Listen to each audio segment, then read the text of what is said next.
Hey there everybody, I really wanted to make another video for March before March closes up on this channel, and I got the chance, and that was, a very happy blessing for all. And I have decided that I'm going to do another tarot spread video where I teach you how to do a very simple "what do I do now" spread.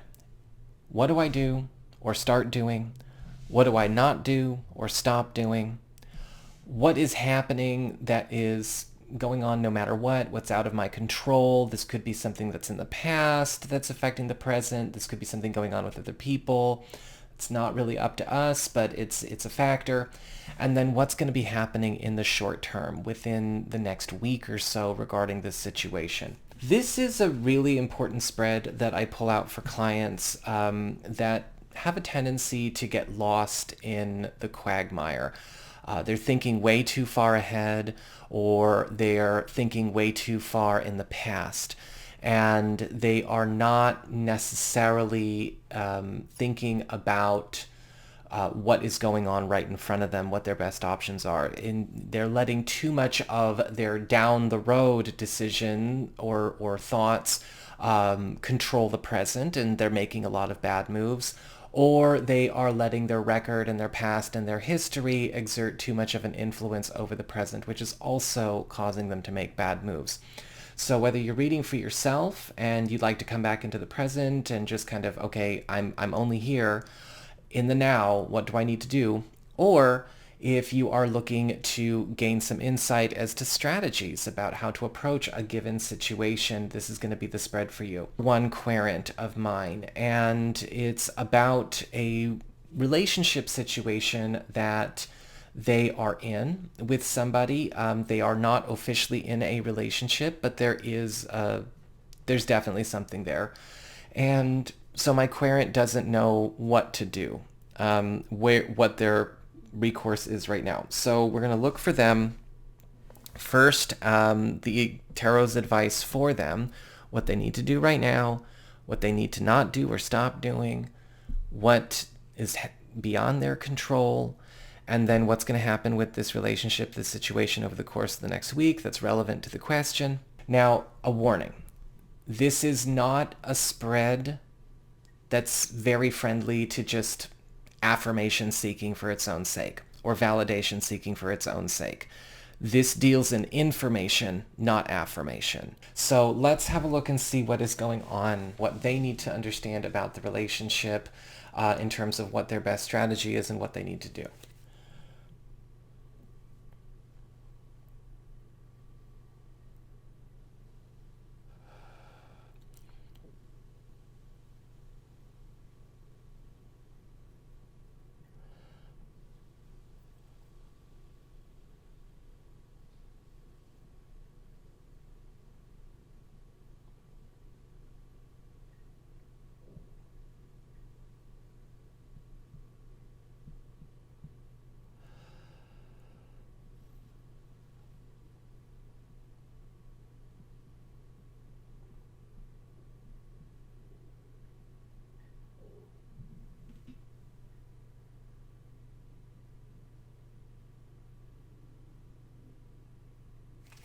Okay.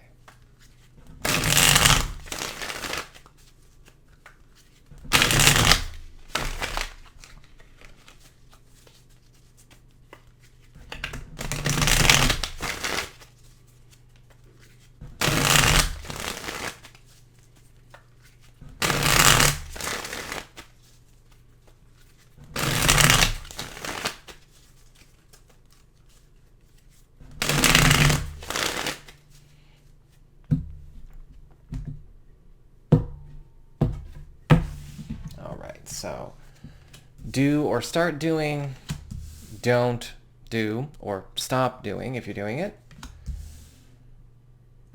What's going to happen no matter what, what's out of your control, and what is coming up here over the course of this next week.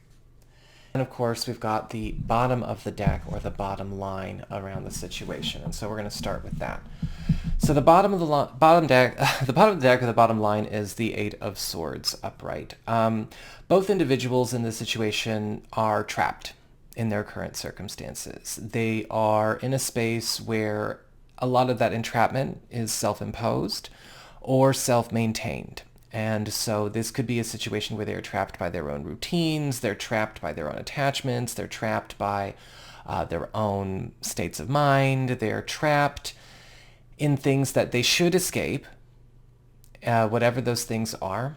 They should be able to escape.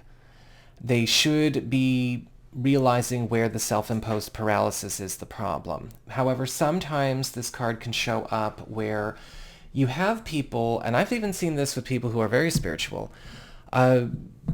sometimes go out of their way to just use the magical arts, the spiritual arts, divination, cards, tarot, oracle, even astrology to fortify the homeostasis or fortify the comfort zone. And that can lead to the Eight of Swords upright. So the suffering here, I feel, is something that has been co-created and self-maintained. And so, however they've been doing it, they can't just carry on as they've been if they want to be happy. So let's look and see what my querent needs to do. Ten of Cups, upright. I think with the Ten of Cups, this could be a good relationship. I think that this is likely a very strong partnership potential, and they have a very strong bond as it is. I think that with the Ten of Cups, focusing on love and of course, contentment, happiness, and peace, they should pursue this relationship more earnestly. They should pursue this person more openly. They should be more affectionate. They should share more. The Ten of Cups is also a card where it's about bringing in joy. It's about bringing in love. It's about bringing in fun. If the relationship has a foundation of kind of the savior, advisor, mentor, hero, bodyguard, therapist, slayer dynamic that kind of runs the whole thing, it's cheating the relationship out of being what it could be.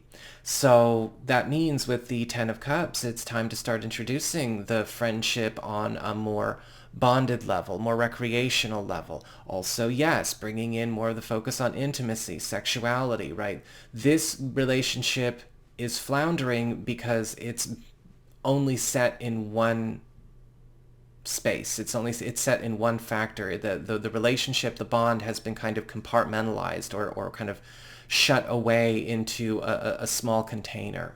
And if they want this to go further, they got to stop just carrying on the way that they have exclusively. What they need to stop doing or not do, they've got the Strength card upright. So as a don't, because this is a very positive card, the Strength card can indicate if this is a negative message. It's not saying, don't take care of each other and don't love each other and don't heal each other and don't support each other. But it is saying with the Strength card upright, stop protecting the situation as it is. Stop being so protective of what little you have. This can sometimes show up where people are kind of living in the sunk cost fallacy mindset. I haven't gotten everything that I want, or I've been at this for too long. I've already invested so much of myself or my whatever into this situation. It's too late to start over. It's too late to do something new. It's too late to take a risk. And again, the sunk cost fallacy is a real thing. I'm actually thinking about doing a video on Son of Selene, talking all about that and the fear of change, just because, that's a divination channel, and you kind of bump into that a lot, especially when you're doing readings for people. But trying to fortify where you are or keep things going in accordance with what has only worked to this point isn't going to serve anybody. What is going to happen no matter what's out of our control? Got the Queen of Swords upright. So this is a good card. This is indicating that this problem, this interference, this issue, this controversy is going to be solved, but likely it's going to be solved by the actions of a third party. So it might not have anything to do with my querent or their love interest. And I kind of feel like with the Queen of Swords upright, this third party involvement, this third party intercession or whatever is going on, is going to settle a matter outside of this connection that is going to give this connection an opportunity to finally be realized. Now that means, going back to the advice, right, with the Ten of Cups, be friendlier, be closer, be more open, be more trusting, take down your armor, relax with each other. You're already good friends. You already have a mutually acknowledged connection.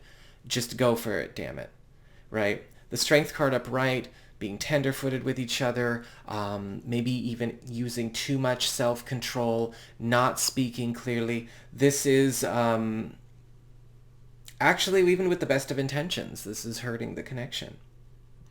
And as far as what's going to go on here with the two of y'all between this week, we've got the Queen of Cups upright. I think that closeness is going to happen. The Queen of Cups is all about forging a stronger emotional connection, blending the spiritual, the psychic, and the emotion all at the same time. The Queen of Cups is all about flow, but it's also about connectivity. It's all about linkage. It's all about an exchange that is mutually fulfilling and something that actually does pull off a miracle for all characters involved. And so I think that this is going to be something that does become a connection, but I think that what's happening is that we've got a partnership opportunity that is dealing with both a sunk cost fallacy legacy that is kind of controlling the thoughts, actions, and deeds of one. And then we've got another person who is so guarded and, just not used to being close to people that they're just closed off from one another. And the solution for my querent, as far as what they need to do, is they need to bring in more openness, bring in more affection, love, gentleness, peace, and all of that. So that's my advice, and that's my advice spread. I hope you guys enjoyed this video.